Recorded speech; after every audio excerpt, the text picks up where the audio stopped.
Les étoiles, Alphonse Daudet. Du temps que je gardais les bêtes sur le Luberon, je restais des semaines entières sans voir âme qui vive, seul dans le pâturage, avec mon chien Labri et mes ouailles.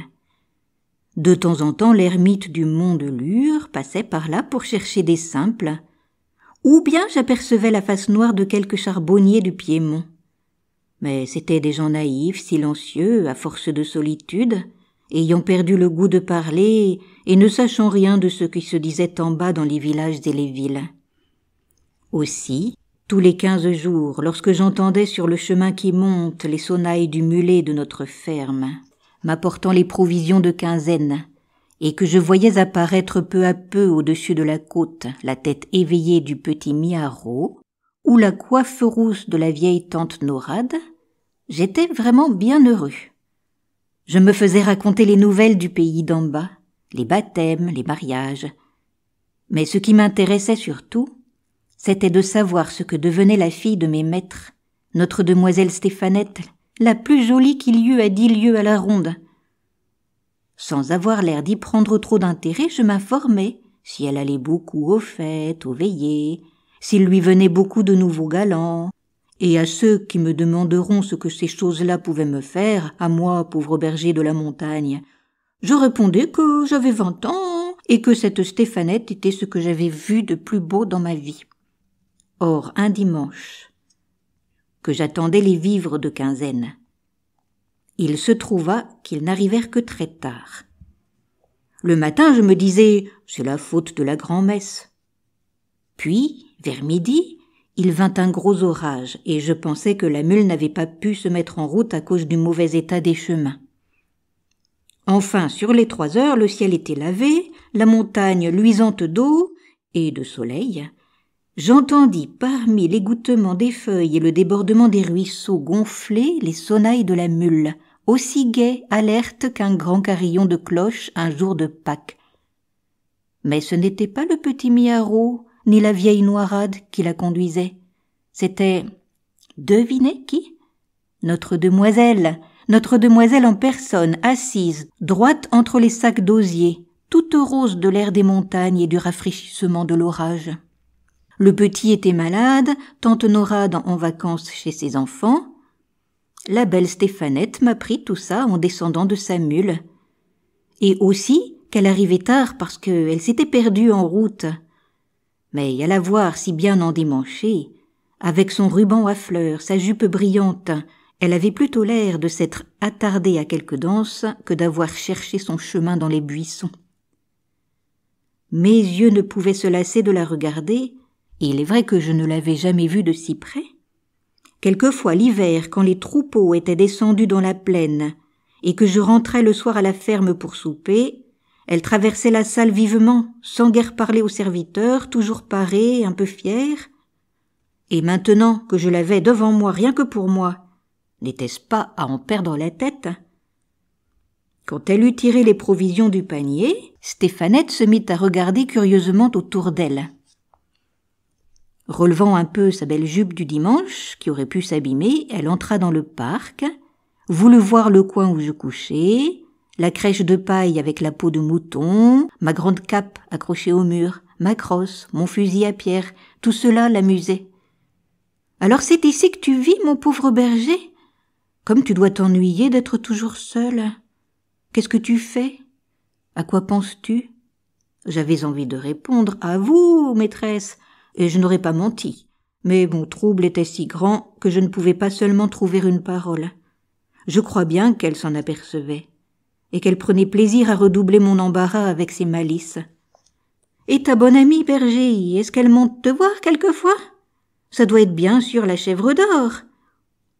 Ou cette fée Estérelle qui ne court qu'à la pointe des montagnes. » Et elle-même, en me parlant, avait bien l'air de la fée Estérelle, avec ce joli rire de sa tête renversée, et sa hâte de s'en aller qui faisait de sa visite une apparition.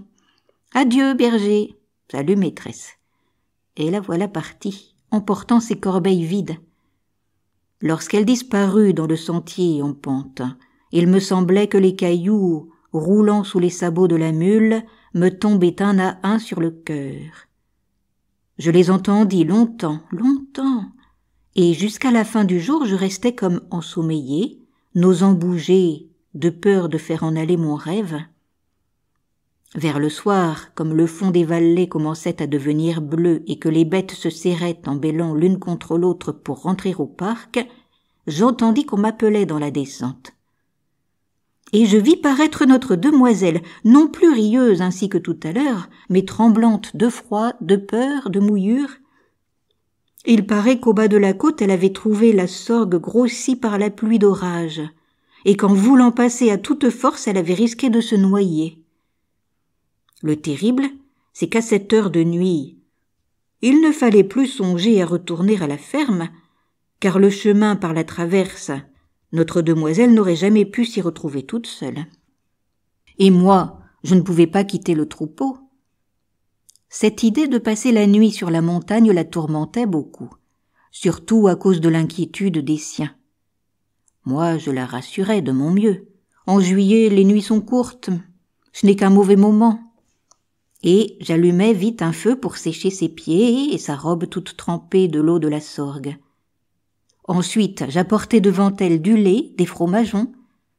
Mais la pauvre petite ne songeait ni à se chauffer ni à manger. Et de voir les grosses larmes qui montaient dans ses yeux, j'avais envie de pleurer moi aussi. Cependant, la nuit était venue tout à fait.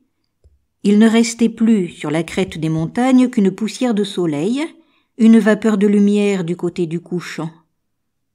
Je voulus que notre demoiselle entrât se reposer dans le parc. Ayant étendu sur la paille fraîche une belle peau toute neuve, je lui souhaitai la bonne nuit, et j'allai m'asseoir dehors devant la porte.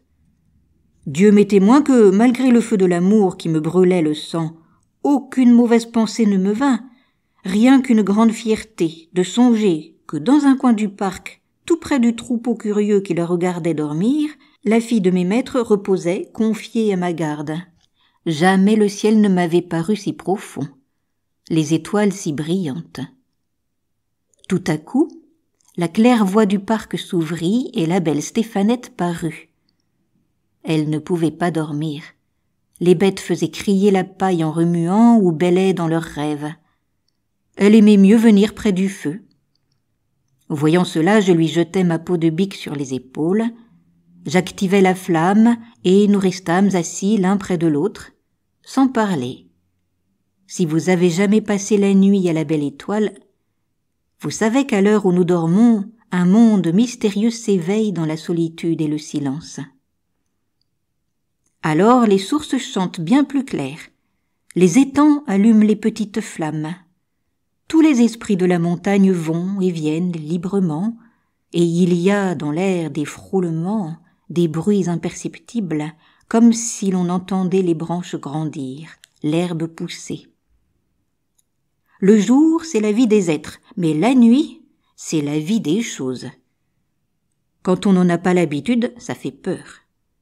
Aussi, notre demoiselle était toute frissonnante et se serrait contre moi au moindre bruit. Une fois, un cri long, mélancolique, parti de l'étang qui luisait plus bas, monta vers nous en ondulant. Au même instant, une belle étoile filante glissa par-dessus nos têtes, dans la même direction, comme si cette plainte que nous venions d'entendre portait une lumière avec elle. « Qu'est-ce que c'est ?» me demanda Stéphanette à voix basse. « Une âme qui entre en paradis, maîtresse. » Et je fis le signe de la croix. Elle se signa aussi, et resta un moment la tête en l'air, très recueillie. Puis elle me dit « C'est donc vrai, berger, que vous êtes sorcier, vous autres ?»« Nullement, mais ici nous vivons plus près des étoiles, et nous savons ce qui s'y passe mieux que des gens de la plaine. » Elle regardait toujours en haut, la tête appuyée dans la main, entourée de la peau de mouton comme un petit pâtre céleste. « Qu'il y en a! Que c'est beau! Jamais je n'en avais tant vu. Est-ce que tu sais leur nom, berger? Ben oui, tenez, juste au-dessus de nous, voilà le chemin de Saint-Jacques, la voie lactée. Il va de France droit sur l'Espagne. C'est Saint-Jacques de Galice qui l'a tracé pour montrer sa route au brave Charlemagne lorsqu'il faisait la guerre aux Sarrasins. Plus loin, vous avez le char des âmes, la grande ours, avec ses 4 essieux resplendissants. Les 3 étoiles qui vont devant sont les 3 bêtes, et cette toute petite contre la 3e, c'est le charretier.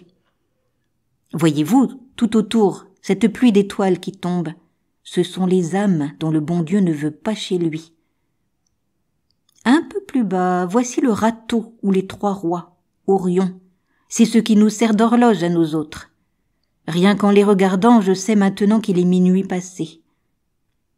Un peu plus bas, toujours vers le midi, brille Jean de Milan, le flambeau des astres, Sirius.